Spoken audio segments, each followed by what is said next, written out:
talking MLS with Kristan, who obviously, Chris, you're a journalist who specialises in MLS. Mm. Good to have you on the show. So let's get down to it. We're talking a couple of things just before the league starts, and it's going to be a really interesting MLS season, Chris, because this is essentially the season where we're moving towards more teams coming into the league next year. People are looking to solidify their position where they are.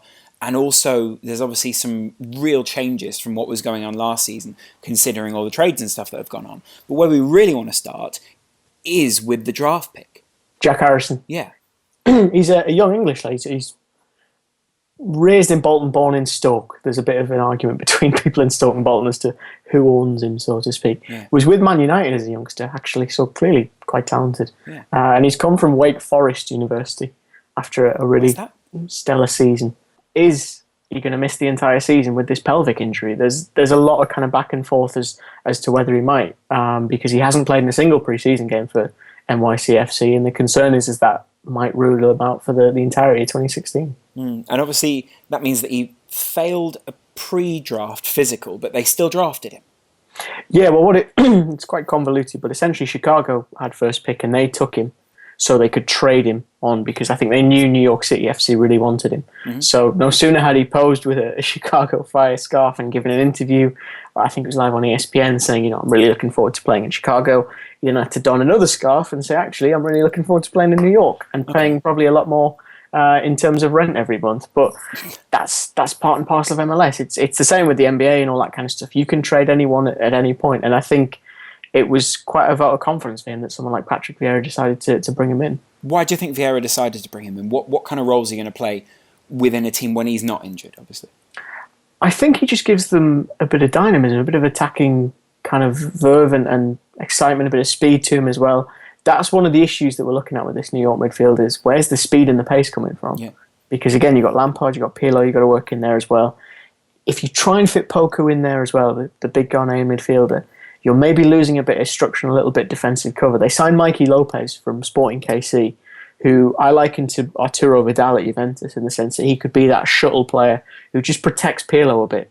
The problem is you can only pick 11 players, so you're starting to run out of options and maybe isolate David Villa if you pick that many midfielders. I mean, there's so many options as to what to talk about in terms of what you just said there. Pirlo, first of all, being a player who so often last season was vined as almost not even caring. I think he was unfair? Defined as a player that was set to a different speed. That would be the nicest way to put it, because there was the vine that had him defending against New England with his hand on the post. Yeah, it wasn't exactly the all-action throwing himself in front of the ball that maybe we'd have liked, but then that's never really been his style. He was the same in Italy, he was the same at Juve, Milan, Brescia, wherever you want to. He was much more of a sort of a metronome for those sides, and he's just not been able to play that in MLS, and that's partly because of the way that MLS play, right? Exactly. There's a lot of issues, I think, with the way people look at MLS in terms of it being retirement league. I think what you can say definitely is it lacks tactical structure at times. It can be a little bit like blue bottles in a glass jar, in the sense that everybody's flying around doing different things because it's so quick, it's so physical, that someone like Pirlo, he does need a bit of protection. There was a few instances last year, I think Columbus Crew SC at home was a great example, where he just kept getting dispossessed because Owen was kind of giving them the instructions and warning him that he had an opposition player nearby, and he just wasn't given the space to create. And when he's not given that space to create, his influence on the team is minimal at best. What's man on in English? Let's go over to his opposite number, almost on the opposite coast, Steven Gerrard in LA, and at this point he's almost far from favourite to collect the title. Yeah, he's actually, I would argue, if I'm ranking them, quite far down the list. Why? Because look at those DPs. And you've almost answered the question there yourself. It's the age. It's the age of this squad is the real concern. They went out really early in the playoffs against Seattle, and there was a huge overhaul in the off season with Bruce Arena. He got rid of Juninho and Omar Gonzalez, sent them to Mexico, to Tijuana and Pachuca respectively, and he's brought in a lot of experience. You've got Jelle Van Damme, you've got Ashley Cole, you've also got Nigel de Jong in there. Players that, again, have played at the top level. Nobody doubts that. But have they got the athletic endurance to make it in MLS? Because that's something you have to consider. And I think if you look at the game they played against Santos in the CONCACAF Champions League, the second leg specifically, they were just completely overrun. all across the field. Jelle Van Damme looked really poor, and just in general, they couldn't handle the speed. Interesting. And obviously also, Chris, that speed sort of leads to a very different style of play, because obviously before we recorded you were saying, the Premier League's become faster and faster. That's led to it becoming almost so simplified and sort of taken down to a certain analytical level where it's very easy for us to almost break it down. It isn't, but at the same time, that there is a lot more simplicity to it. But it's almost led to something different in the MLS, or they're almost at a different phase of that speed. I think at the minute you're starting to see more coaches who are about the team come into the league. Interesting. And because you have the DP metric whereby, in theory, you can pick 3 players who are supposed to be better than the rest, I think some coaches saw it as, okay, I need 3-star players and then I just need to shovel 8 more in to stay under that salary cap. I think you look at the teams that were in the final last season, Columbus Crew, Portland Timbers, you ask most people maybe outside of MLS, even some more casual MLS fans, can you name me the DPs present on Columbus and Portland? Probably not, because they're not global superstars. Both teams, it's all about that team dynamic. How is everybody interacting with each other? And that sort of leads nicely into what some people have labelled as the worst team in MLS that may become the best under Paunovic. Chicago Fire. It's a team that had a really awful season last season. There was a lot of kind of just angst amongst the fans. You could see they were just sick of it. They couldn't see a reason for the season, so to speak. And I think for them, with Paunovic, they've got someone who is all about the process, all about building people, not players, about teaching them values and really starting from the very bottom, because their youth academy is very good. It won a championship in 2015 at the U18 level. So there's definitely talent in Chicago. And I've talked to guys like Mike McGee, who unfortunately left in the off-season, and they all say there's immense talent in Chicago. The whole area, the state of Illinois, there's talent. You've just got to get it into the first team. And I think that's what Paunovic will try and do. Haven't they also traded away some of that homegrown talent, though? It won't be founded on Harry Shipp, unfortunately. That's the problem. Paunovic said that he just didn't fit the team and the style. Now, Harry Shipp is quite a small midfielder, and he's not the quickest.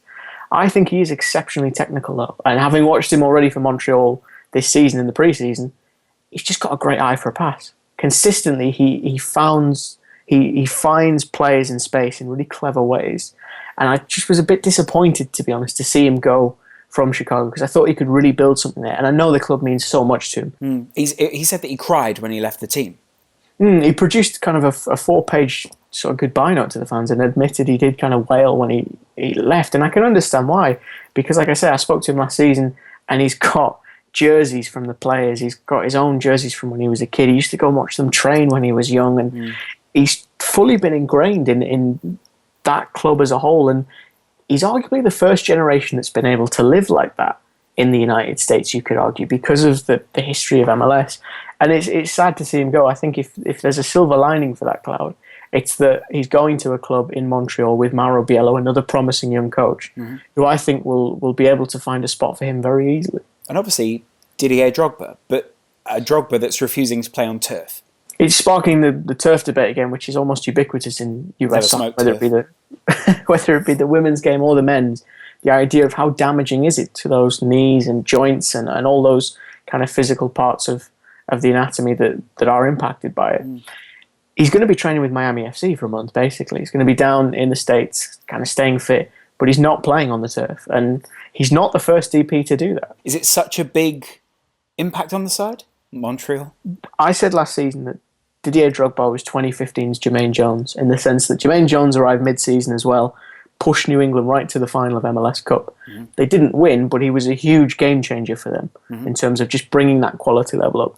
Drogba did the same. Montreal were by no means certainties for the playoffs when he arrived, but they just kept picking up wins and wins, easily dispatched Toronto FC, and then kind of hit a brick wall. He just links the play up. That's essentially what you're looking for with him. He's able to come short if he needs to. He'll also sit in the box and essentially be someone for 2 defenders to take up. He's the centrepiece of that team. And I think when there was talk that he would stay at Chelsea and be a coach, there was genuine panic in Montreal, because how do you replace someone who's become that instrumental that quickly? So who's expected to... Who are the early forerunners to sort of take the title this season? From what I've seen, I really like the look of Seattle, I must confess. Why? Because I think on the surface they've made a really bold decision in dealing Obafemi Martins to Shanghai in China.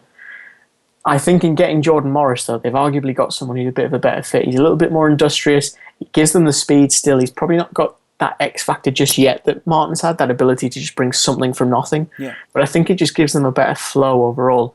And having spoken to him quite recently, he is already kind of relishing his partnership with Clint Dempsey. He thinks they get on really well. They just understand each other, and it's a budding partnership between the two. Who's going to be the best team to watch?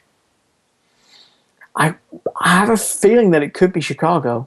Okay. Chicago or possibly New York City FC, depending on how they line up. It's been difficult to watch NYCFC much in the preseason. It's all been on the IMG streams, and you have to pay kind of $15, $20 a game, which I just didn't out of principle, if I'm honest. But depending on how they line up, if they use Mikey Lopez in the way that I'm hoping he'll be used, then there could be some genuine success there. Because I think also they've got Tony Taylor to come back, who had a really nasty ligament injury at the start of last season. If they get those kind of key components in and give the team just that little X factor, that little bit of speed that I think it was missing in different positions last season, there's a chance it clicks for Vieira really early on. And I feel with this season, there's just something a little bit different about the way they're carrying themselves. They feel like New York's team, which, let me tell you, before they even try and claim that, the Red Bulls will have something to say about that, because they definitely painted the town red last season. Yeah, I mean, certainly so. Look, especially looking at what Bradley Wright Phillips did, and then they almost fell short of the overall title, but came up sort of a little bit earlier, really, didn't they? Yeah, well, this is the thing. When you're a big market team, expectation is high. When you're in New York, everyone thinks you can attract the best players, the Henrys, if you will. You've got to win the title. And that's what they were able to do to a degree in winning the Supporters' Shield. They collected silverware, second, I think, in 3 years. It's a big moment, but I think if Jesse Marsch is honest with himself in the mirror, he'll say, if we don't get to MLS Cup final this season, it's a failure. Because that's where they've got to be this time around. They've got to make it count in the playoffs. Well, Chris, where can people go find your stuff on Twitter if they want to find out more about MLS? Because you're the kind of guy who stays up all night to watch it. I am, unfortunately, at Kheneage. Be sure to join them Sunday when everything kicks off. It's not such an unreasonable time, actually, to watch if you're in the UK, is it? So it's not terrible. It sort of starts late evening, which is actually quite nice. Kind of like at 8, 10 o'clock usually. That's the time slot that Sky in England will put it on. Yeah. So it's kind of nice. If you got work in the morning, just climb into bed, stick it on. There's worse things you could watch. That's a very good point. And we want to bring you away from watching those. So, guys, we'll see you again real soon right here on TF3.